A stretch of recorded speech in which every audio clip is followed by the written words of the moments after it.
اور انہاں دنوں دے اندر عبادت کرنے دا اجر اور ثواب اتنا زیادہ ہے کہ حضرت سیدنا سفیان ثوری رحمۃ اللہ تعالی علیہ آپ فرماندے کہ میں ایک دن قبرستان دے اندر گیا ذوالحج دے مہینے دے اندر، ذوالحج دے پہلے جڑے 10 دن انہاں دنوں دے اندر میں قبرستان دے اندر گیا تے میں کی ویکھنا کہ ایک قبر دے وچوں نور نکلدا پیا اور اس قبر دے نور دے فیض دے نال سارا قبرستان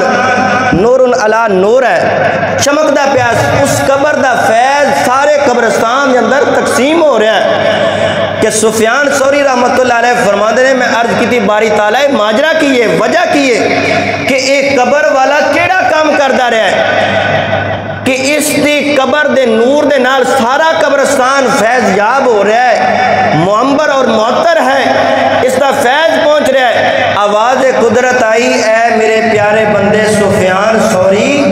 اے اس بندے دی قبر ہے جیڑا ذوالحج دے مہینے دے اندر نفلہ دی کثرت کردا ہوندا سی، عبادت دی کثرت کردا سی۔ اے سفیان اگر تم ہی اس مہینے دے اندر